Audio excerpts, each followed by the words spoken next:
All right, so one really cool comment from Jasmine. Section 4.3 in this textbook is more nomenclature, which we studied in the lab last week, and I talked about in chapter 3. So it is important, but I think it's all stuff we've been over, so there's not like class time about it and stuff like that. Really good comment. I'm sorry about that. Anyway, we're going to continue on now with Lewis structures. We're going to look at one of the most famous covalent bonds of all, unfortunately, which covalent molecules, which is carbon dioxide, greenhouse gases, et cetera, you know how it is. Now, everybody calls it carbon dioxide. Nobody calls it dioxide carbon, all right? So when Rin is talking about a molecule like this, she'll call it carbon dioxide too. That's a reason for it, all right? Carbon is the first atom listed because it's less electronegative. Oxygen, right next to fluorine. Oxygen is one of the most electronegative atoms. Carbon is listed first because it's the least electronegative. And again, most of the time, the first atom listed will be the central atom. That's why it's carbon dioxide, not dioxide, carbon. So the central atom will be carbon.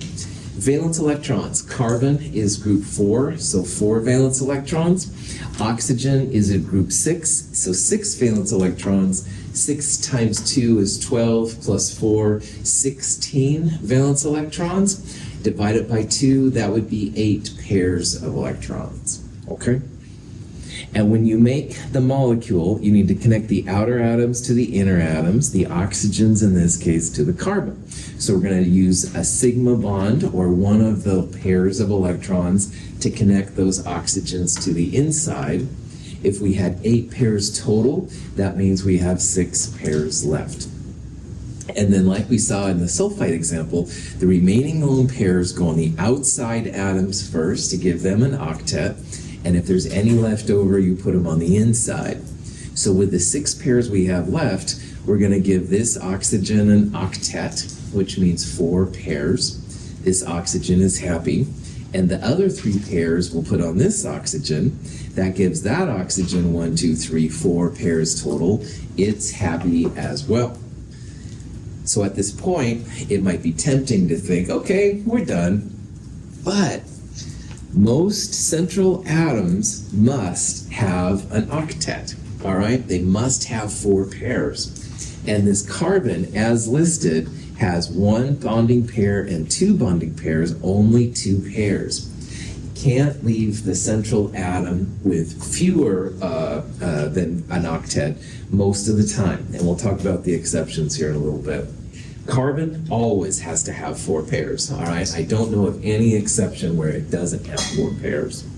So in this kind of situation, your carbon is electron deficient. It doesn't have enough electron density around it.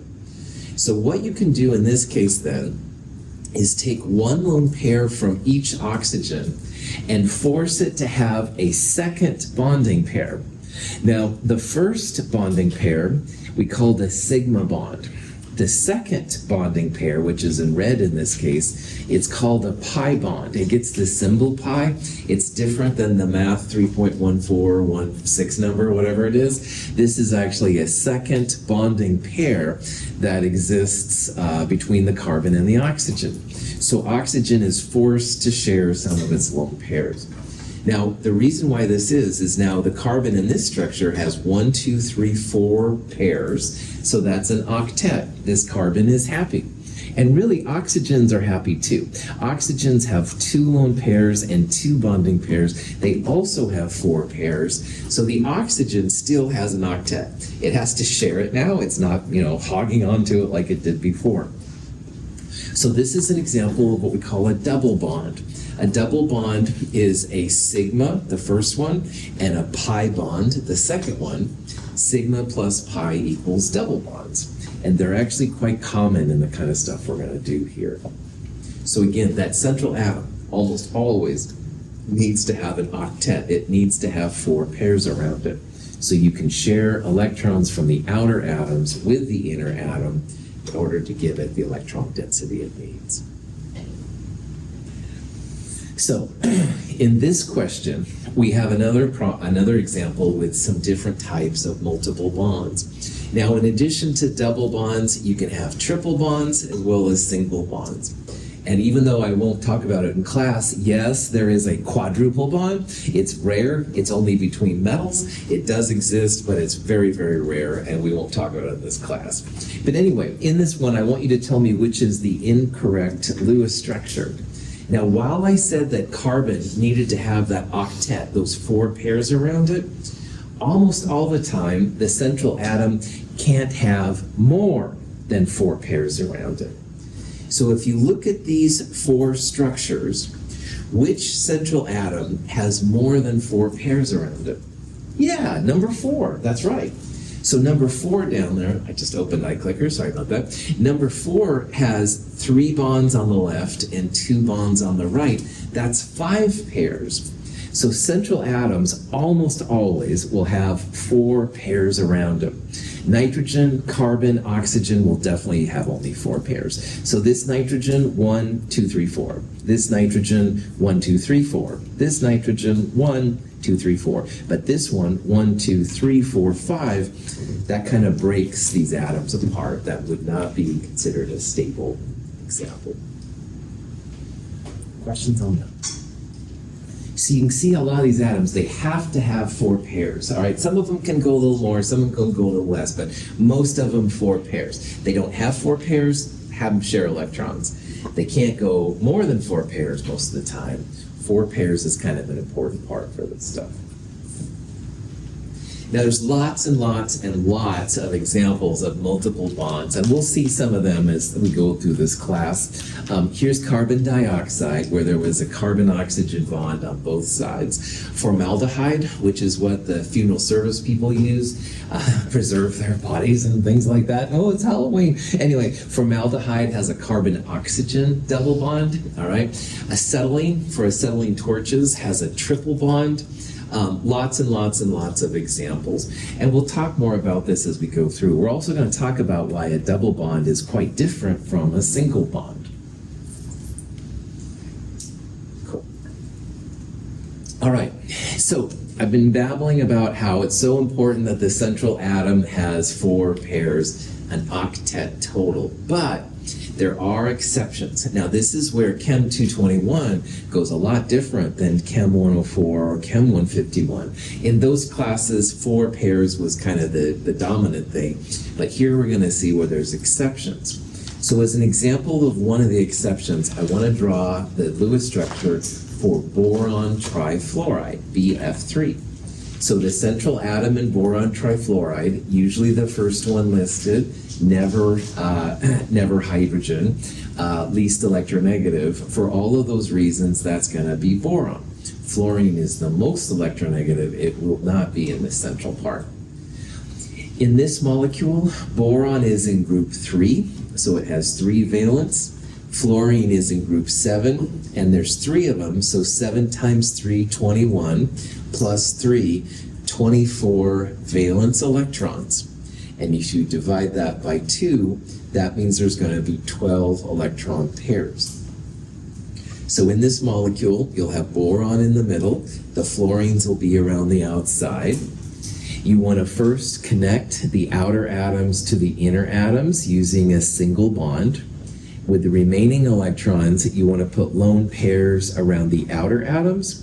And if there's any left over, put them on the inside. But in this structure, when you think about it and you figure it out, there aren't any lone pair electrons for boron. Now, if this was carbon, nitrogen, oxygen, we would have to have 4 pairs. So we would try to make a double bond between fluorine and boron. But remember how we talked about how fluorine is the most electronegative of all, and it holds on to electrons much tighter than anything else. So boron and fluorine just does not share its electrons. So, punchline, if you draw a Lewis structure with aluminum, gallium, sometimes beryllium or boron, these are actually atoms that are okay having less than an octet. So boron here is happy with only 3 pairs. Now boron is in group 3A, and most of the time the number of bonding pairs will equal the group number. That's one reason why boron, aluminum, and gallium are happy with only 3. Sometimes some of these will go more than 3 to 4, but they are okay with only 3 bonds. Beryllium would have only 2 bonds and be happy. So boron, aluminum, gallium, and beryllium can have less than an octet. They can have less than 4 pairs around them. In the big world, all right, carbon, nitrogen, oxygen, silicon even, they dominate organic chemistry. They dominate biochemistry. So that's why most of the time our structures will have 4 bonds around the central atom. But boron and these 3 are actually okay having less than an octet. Any questions? Okay. Now, another violation of the octet rule is when you have atoms that can actually go more than 4, and we'll talk about that too. Now, earlier I said how if you follow those kind of boring rules for drawing Lewis structures, you'll never go wrong. Well, we're going to do so many of these that after a while you'll say, oh yeah, sulfur tetrafluoride. And most things, the sulfur would have 4 fluorines around it, octet, you'd be good to go. But this is an example now where counting electrons will really save you. So SF4, central atom, sulfur, definitely. Fluorine's never, fluorine's most electronegative, and the lowest electronegativity goes in the middle. Now, valence electrons. How many valence electrons in sulfur? 6, good, I heard it. It's in group 6A. 6 is the valence electrons. So sulfur has 6, and we saw earlier that fluorine has 7. So 7 for fluorine times 4 would be 28. 28 plus 6, 34 valence electrons. If you divide that by 2, you're going to have 17 pairs. So an interesting thing happens with this molecule. First, you start off by drawing the fluorines, fill them up with their lone pairs, but because there's 17 pairs, you have 1 extra pair, and it goes on the sulfur, all right? And you can't just like toss electrons under the rug, say, forget about it, right? No, these things have to have a space. So this is what happens a lot of times outside of the second period. So on the periodic table, the second period is lithium through neon. Those atoms up there, they cannot have more than 4 pairs. But if you're in the third period, which is sodium through argon, third period and down, so the bigger atoms, sometimes they will have more than 4 pairs. So this sulfur has 1, 2, 3, 4 pair bonding pairs and a lone pair. Sulfur is breaking the octet rule. If this was oxygen, which was right above it, oxygen would never be able to do this. But sulfur and selenium below that, or tellurium below that, they can have more than 4. Now again, this is where our class differs from the lower classes, all right? In the lower classes, it was always about the octet, all right? 4 bonds. But in our class, we're looking at some that have less than 4, boron, aluminum, gallium, stuff like that. We're also now looking at ones that can have more than 4, and it's basically third period and lower. Those atoms can have more than 4 pairs around them. Any questions on that? Okay, so here's kind of the punchline. The first and second periods can never go over the octet rule, all right? They are limited to 4 pairs total, period, hard stop. But the third period and lower, which is a lot of the periodic table, not as common as the second period, that's why it's this weird exception, but third period and lower, they can have more than 4. And sometimes sulfur will have just 4, but sometimes, like here you can see it has 5. We'll even see some examples where sulfur has 6. So they can get kind of wild sometimes. Okay. Any questions? Okay. Now, sulfur dioxide, SO2, is a precursor to making sulfuric acid and lots of different things. Let's draw the Lewis structure for it. All right. So sulfur dioxide, the central atom, sulfur. Lower electronegativity, first atom listed, most likely going to be that place. We'll count up the valence electrons. Sulfur has 6. Oxygen also has 6. 6 times 2, 12, plus another 6 gives you 18. Divide that by 2, 9 pairs. Connect the outer atoms to the inner atom with a bonding pair. That's 2 of my 9 pairs. Give the outer atoms an octet, which means 1, 2, 3, 4 pairs around it to make it happy. So 3 and 6 of my 7 pairs, there's 1 pair left.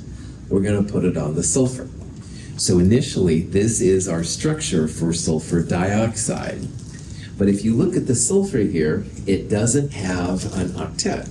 It has 1, 2, 3 pairs around it. 4 pairs make it an octet. So like with carbon dioxide, we want to have one of the outer oxygens share electron density to give the sulfur more electrons. But the question here is, do we take a lone pair from the left or do we take a lone pair from the right? The sulfur really only needs 1 more pair to give it an octet. And so the question is, does it come from the left oxygen or does it come from the right oxygen? So this is what leads to something called resonance, because energetically, you could take a lone pair from the left oxygen and make a pi bond. You could also take a lone pair from the right oxygen to make a pi bond. There's no energy difference between those two structures. So in reality, you don't have a double bond on the left or the right. They kind of are constantly bouncing back and forth. They call these structures hybrid structures. In reality, the actual molecule is kind of a mixture of the two. So if you have a choice where the double bond comes from, it's usually both choices at the same time, like they both exist. They'll draw this weird kind of arrow between them to show that in reality, sulfur dioxide is a mix of both the left and the right structures. Resonance becomes really important in organic chemistry, so I'm kind of mentioning it here. We won't talk a lot about resonance, but it can be important. It helps people to understand where the electrons go in the molecule. That's kind of the punchline of this one.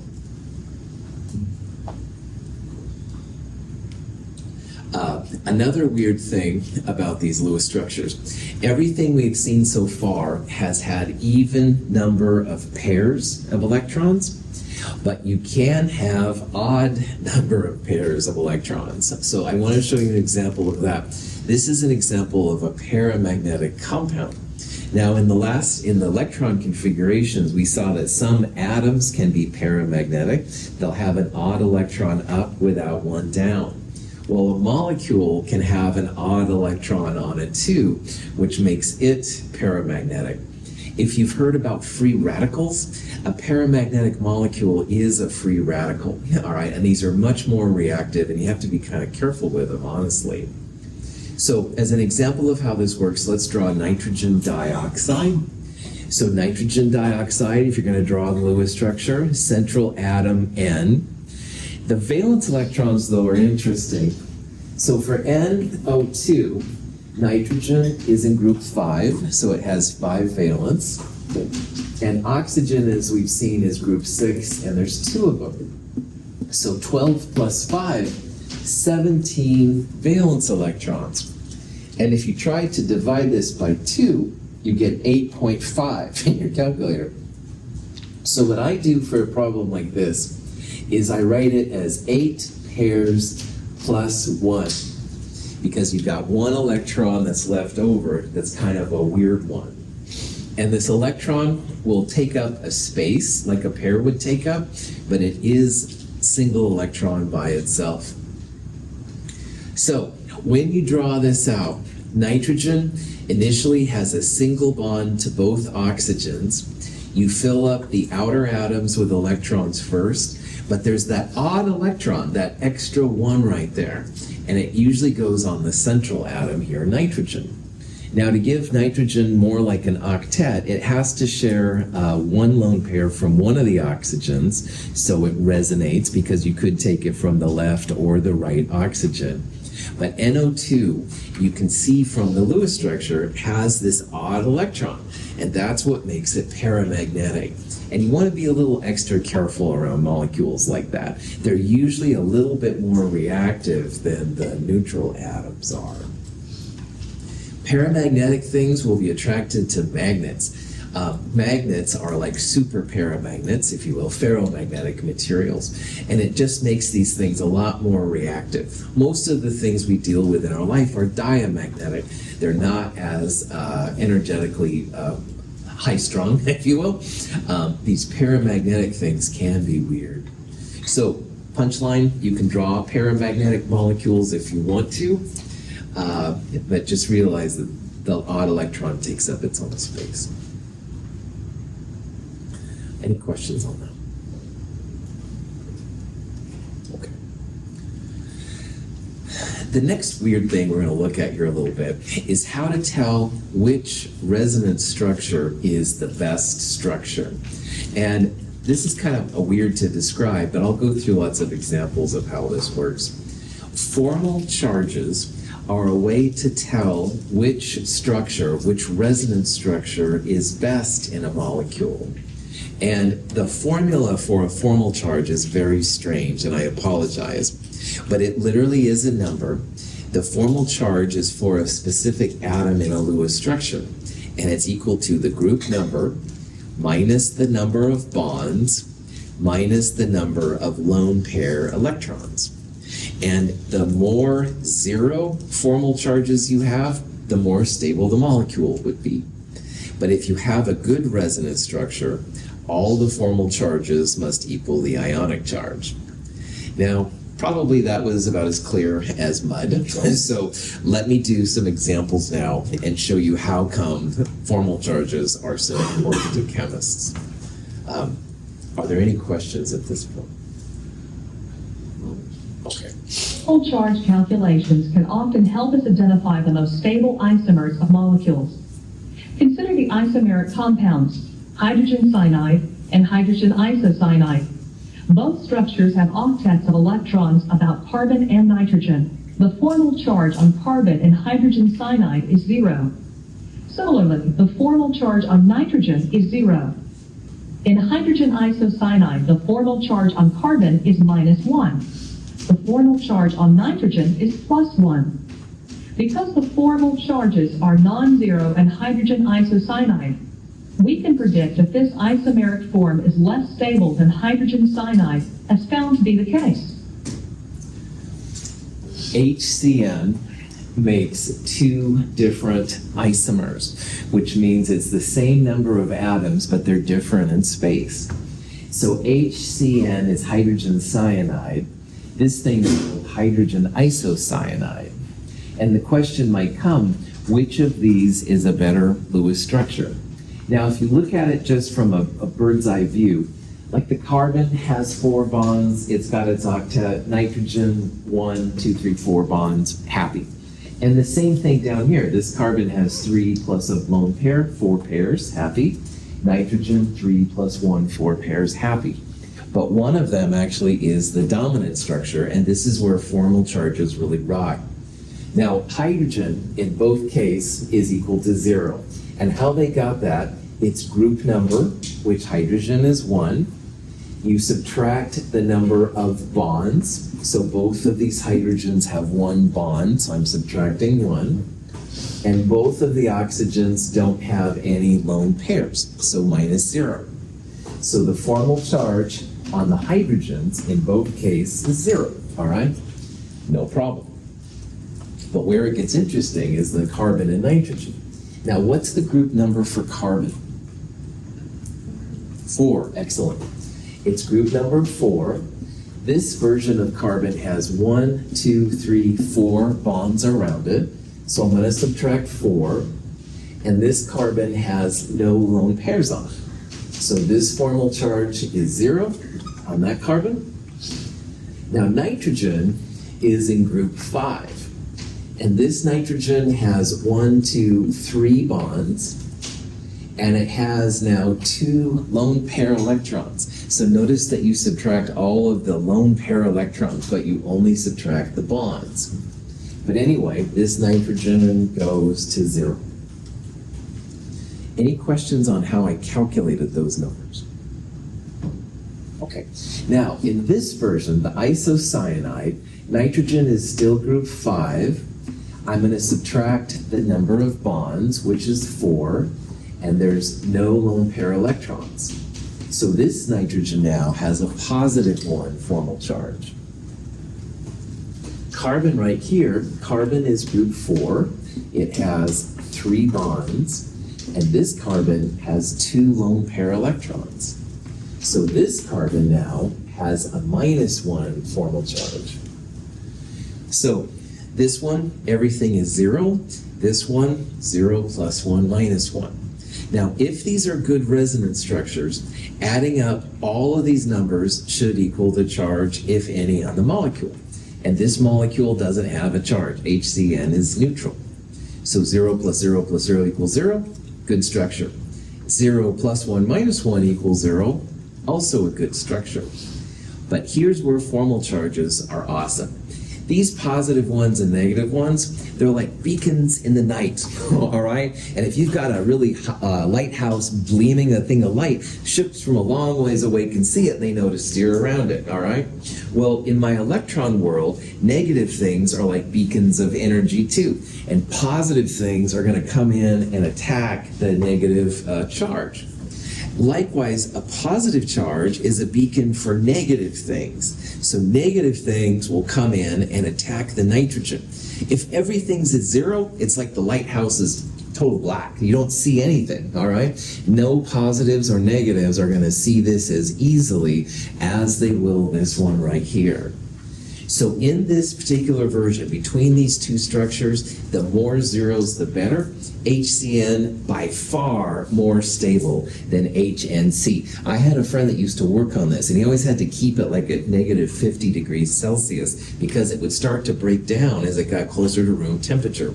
These positive ones and negative ones were pulling oxygen and water and all kinds of stuff in. It is a stable molecule, but it's much less stable than this one right here. So, chemists use formal charges to tell what the better structure is, all right? And the more zeros you have, the better. The more positive ones, negative ones you have, the more attractive it is to the other charge species this thing's going to break down on. Any questions? Okay. Now, carbon dioxide, earlier, I showed with 2 double bond O's. And if you figure out the formal charges on carbon with 2 double bonds, the carbon here, carbon has group number 4. I would use -4, 1, 2, 3, 4. They're counting up bonding electrons either way. No lone pair electrons. Formal charge goes to 0, regardless of how you do it. And the oxygens with double bonds, group number 6, -2 bonds, or 1/2 of 4, -4 lone pair electrons, they also go to 0. So carbon dioxide with this structure, everything's 0, very, very stable. If you add up all of those formal charges, the 0 from the carbon, the 0 from that oxygen, the 0 from that oxygen, everything goes to 0. It's a good structure and it should be pretty stable. But why this is important is you don't have to draw CO2 in that way. Like in the example, I took a lone pair from each oxygen to make 2 double bonds. Well, you can also take 2 electrons from one oxygen to make a triple bond. So you'd leave the one oxygen completely alone. It would have just a single and 3 lone pairs. The other one's going to have a triple bond. Well, if you do this, the carbon still has a formal charge of 0, but check this out. This oxygen then goes to +1, and this oxygen with a single bond goes to -1. Now, if you add up all the formal charges, -1, 0, +1, everything goes to 0, so it is a legit structure, but this one with -1, +1, these are the beacons in the night. Positive things will be attracted to the negative side here of oxygen, and negative things will be attracted to the positive side of that oxygen. So this CO2 version is much more reactive. Now, if you've taken biology, CO2 plus water makes carbonic acid, and our whole bloodstream is modulated through carbonic acid interactions, blah, blah, blah. If CO2 reacts with water, it's this version. It's not the other version. Because in this version, the water, which has extra electrons, negativity can attack the positive side, all right? So having a less stable structure can be cool to know, but most of the time chemists want to make the most stable structure possible. So the more zero formal charges you have, the better. Any questions? Okay. So in this class, we're going to draw Lewis structures, all right? The big players are usually carbon, nitrogen, oxygen, sometimes the halogens, chlorine, fluorine, etc. Once in a while, boron, aluminum. Formal charges of zero, this central column, those are all structures where you won't really have a formal charge of zero. You'll have the most stable version. The one that's going to be really important to us, probably more than anything, is oxygen. Oxygen is always going to have a zero formal charge, i.e. be the most stable, if it has a double bond and 2 lone pairs, or 2 single bonds and 2 lone pairs, all right? And that's going to give you the most stable version possible. Carbon will always have 4 bonds. It almost never has a lone pair. That's kind of annoying to me, but it'll a lot of times have 4 single bonds or 2 double bonds. That's going to make it more stable. But on the other hand, if you see oxygen with 3 lone pairs, that should be a flag to you that says, that's probably not going to be as reactive. Or sometimes you'll see oxygen with 3 bonds and 1 lone pair or something like that, or a triple bond and a lone pair. Those will also be things that are probably not as stable too. Any questions? Okay. So going back to the boron trifluoride, I said, oh yeah, boron, aluminum, beryllium, they're happy being under the octet. Why not make a boron fluorine double bond? Like force fluorine to share one of these lone pairs and put it on boron. Well, formal charges definitely tell you this is not going to happen. Because when you do this, your fluorine, when it shares a lone pair and you figure out the formal charges, +1. And when you figure out the formal charges around boron, -1. Now, which atom wants electrons more than any other atom? Fluorine, you bet. Fluorine is not going to be happy being positive, especially when boron, which is almost a metal, it's a metalloid, which is more likely to be positive than anything, especially when boron is negative. It's going to rip those electrons right back up and make a single bond again. So formal charges will tell you that, yeah, fluorine's not going to be happier. I don't know of any stable compounds with a double bond to fluorine, all right? I don't say never a lot in this class, but I will say it here. I don't know of any examples where fluorine makes a double bond. It just wants those electrons so much. Anyway, questions? Okay, so here's the kind of question you might see. This is an example of what's called the formate ion. Formate ion is something that pops up once in a while, and it says find the formal charges. Now remember that most things are going to be zero on molecules. You can either calculate it, or you can look for the patterns we talked about. So oxygen with 2 bonds and 2 lone pairs, like this one, that's going to have a formal charge of 0, all right?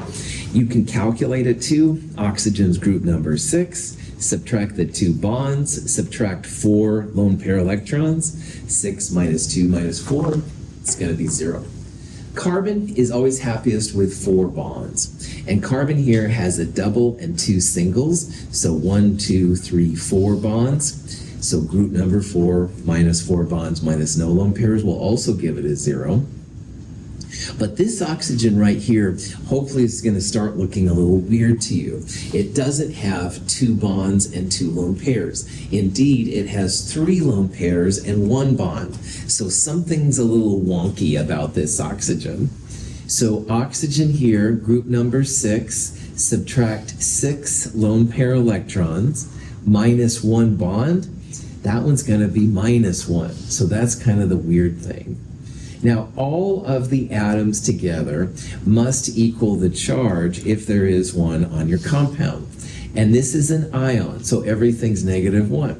Hydrogen is going to be a 0 here too. So 0 plus 0 plus 0 minus 1. add those together, and it gives you the -1. So this is a legit formal structure, resonance structure. Questions? All right. Now, all the Lewis structures we've drawn so far have been drawn by me, and I cannot draw for the life of me. I always admire people that start drawing things. Rin, I'm looking at you especially, but anyway. No, sorry, Rin, to put you on the spot, but you are a cool artist. But anyway, several of you are in here. I love your doodles and all that kind of stuff. I suck at that kind of stuff. So, thankfully, the next section will benefit if you can draw molecules out, but I can't. So chemists who created what's called VSEPR, all right? And VSEPR is super important because it not only shows how electrons are distributed, but it also tells what the molecules look like, all right? And this is where, if you're like me and you can't draw, it would be a serious disadvantage because we're going to see some really cool three-dimensional shapes, and my art leaves something to be desired, shall we say. So VSEPR is an extension to Lewis structures that gives information on what the molecule, quote-unquote, looks like. So let's talk about VSEPR and see what it is. First of all, you never have to know this, but VSEPR stands for valence shell electron pair repulsion theory, all right?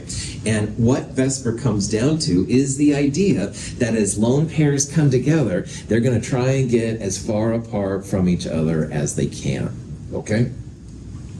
So up here, this is going to be an example of how the different bonds affect the molecules.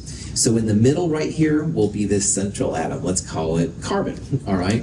And this version of carbon has two big things of electrons. And notice that they're right across from each other, because right across from each other, those electrons which would repel, they can be as far apart from each other as they can. Here's the two. According to VSEPR theory, the valence pairs surrounding an atom move to positions that minimize their repulsions.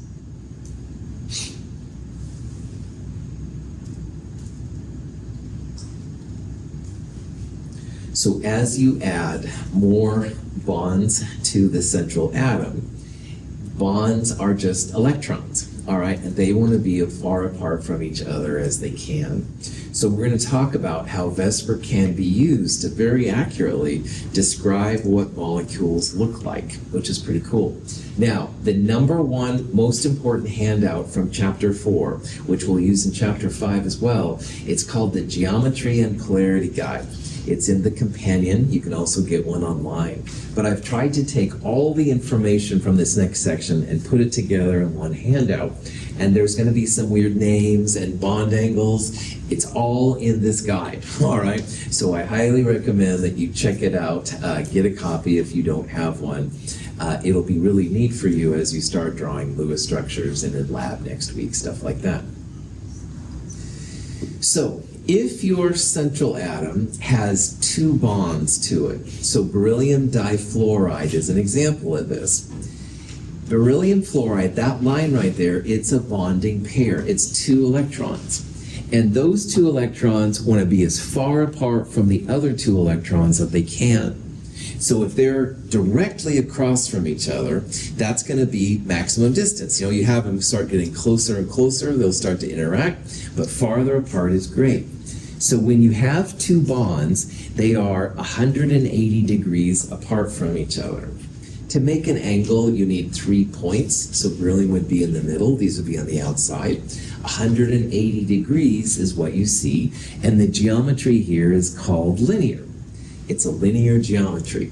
So CO2 is an example of a linear geometry. The carbon was in the middle and the oxygens were on the outside, 180 degrees across. HCN that I drew up here on the board, carbon has a hydrogen on one side and a nitrogen. That's also going to be linear geometry. They're going to be as far apart from each other as they can. But a lot of molecules have not two, but three pieces around them. An example of that, we saw that boron trifluoride thing earlier, that it doesn't make a double bond to fluorine. Well, in this case, the boron's three bonds want to be as far apart from each other as they can. they're going to take 120-degree angles from each other. That's the way to get those fluorines as far apart from each other and still have a stable structure. They call this geometry the trigonal planar geometry. And trigonal planar just means that your central atom has 3 pieces around it, all about 120 degrees from each other. Now, adding a 4th atom, a 4th bonding pair, it's tempting to think it would be 90 degrees and 180 degrees from each other. But 90 degrees is not a very good angle when you can take it into a 3rd dimension and get 109 degrees. So if you went from linear to trigonal planar to a 90 degree, you'd have something like that. And 90 degrees is not bad, but 109 degrees is even better. You're going to get them further apart from each other. So when you go to a central atom with 4 bonds around it, you end up with what's called a tetrahedral geometry. Now the actual bond angle, I believe, is 109.5, and you can absolutely use that number if you want to. I'm totally happy if you just refer to it as 109 degrees. We're going to see that Mother Nature creates some really interesting phenomena from the tetrahedral arrangement. But it all comes down to the fact you want those electrons to be as far apart from each other as they can. And 90 degrees is good, but 109 degrees even better.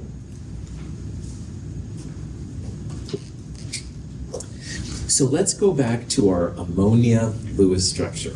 All right, we saw that ammonia was a nitrogen with 3 hydrogens around it and a lone pair.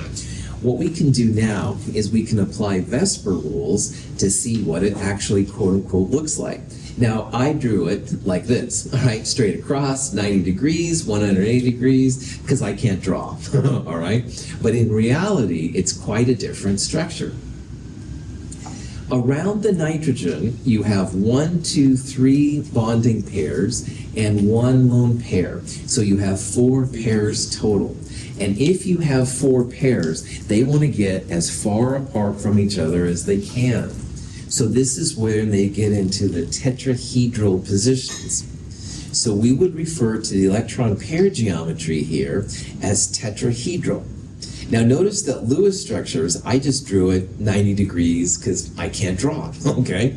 Lewis structures don't have any information on the geometry, but the hip chemist, who can't draw like me, can then actually figure out that, okay, yeah, it's actually going to be more like a tetrahedron. So the lone pair is going to be one of those 4 spaces. You can see it's kind of like a pyramid a little bit and stuff going on there. So the Lewis structures don't have any information on the geometry, but you can use the Lewis structure, the number of pairs, to figure out what it looks like, at least in your mind, or then you can get an artist to draw something better for you if you can't draw. Now, a lone pair is a bigger electron pair, but more importantly, lone pairs, electrons are just kind of like shimmering waves, all right? All the stuff we did in chapter 3, they're really just waves. You wouldn't see anything if you'd shrink yourself down to the level. So what people will do a lot of times is they'll talk about what the molecule would look like, knowing that the electrons are there, but you can't see them. So the molecular geometry is what the molecule looks like, knowing the electrons have an influence, but knowing you wouldn't see anything. So the molecular geometry for ammonia is called trigonal pyramid, because it looks, if you use your imagination, like a 3-sided pyramid, all right? That lone pair is right there, and it's causing those atoms to have that pyramid structure, but you wouldn't actually see it if you would know it, so if you apply VSEPR to a Lewis structure, count up the number of pairs. This has 1, 2, 3, 4 pairs or 4 clouds of electrons. Either way is great. Of those clouds, 1 of them is a lone pair and 3 of them are bonding pairs. So the 3 pairs plus 1, 4 pairs makes a tetrahedral electron pair geometry. But knowing the molecular geometry, what it looks like, knowing those electrons are there but just not, you can't see them, it's called trigonal pyramid. This is the kind of information that's going to be in the geometry and polarity guide, so that's why it's kind of cool to check out. Any questions? Okay.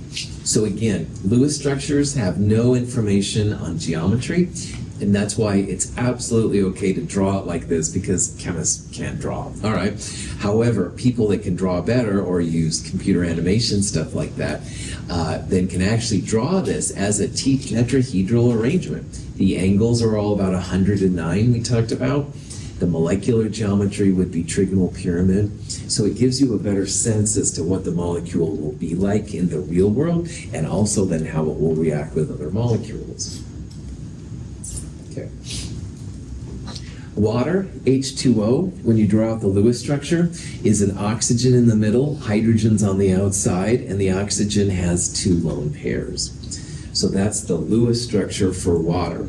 But again, note, it looks as like straight across, 180, stuff like that.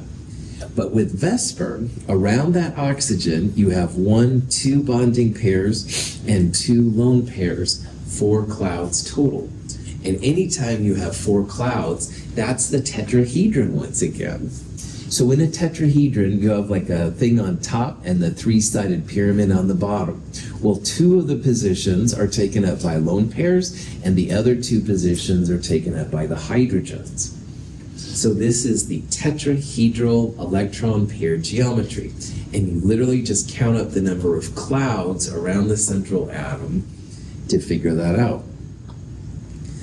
But what's really interesting here is that if both of these are lone pairs, they're there, but they're just kind of shimmering. You wouldn't see them if you shrunk them down to if you shrunk down to the level of water. So if you look at just the HOH part right here, it looks like a V, if you will. The molecular geometry of water is bent. It's actually not straight across. So your Lewis structures won't have any information on what the molecule looks like. This is what the molecule would look like. It would be about 109, give or take, like that and stuff. It wouldn't be straight across. This is the advantage of VSEPR. And you can apply it to your Lewis structures for people like me who can't draw. If you can draw these things like that, that's fantastic, but it's not required, okay?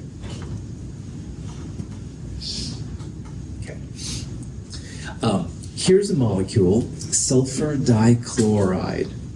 And this is the Lewis structure for it. And again, it looks like it's just 180 degrees, but I'm hoping you're starting to see that's not going to be the case most of the time, all right? So the question is, which of these most closely responds to the molecular geometry, what the molecule looks like, knowing the lone pairs are present but not there, of SCl2?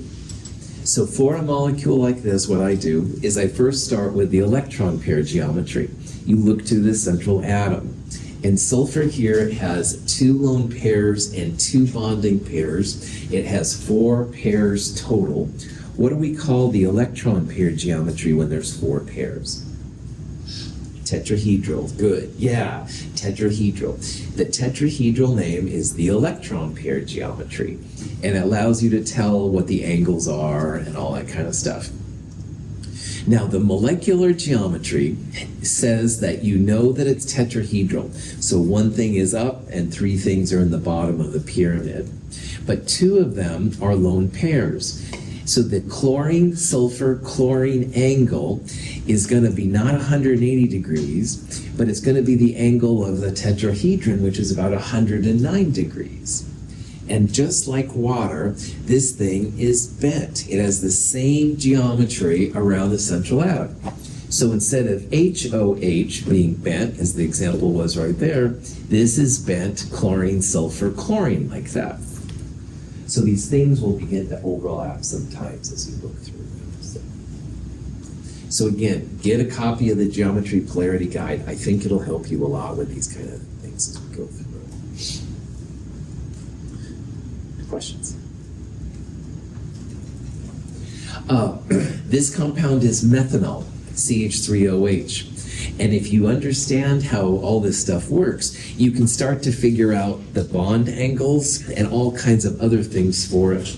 Now, methanol has a CH3. CH3 is a pretty common thing in organic chemistry. It's called a methyl group.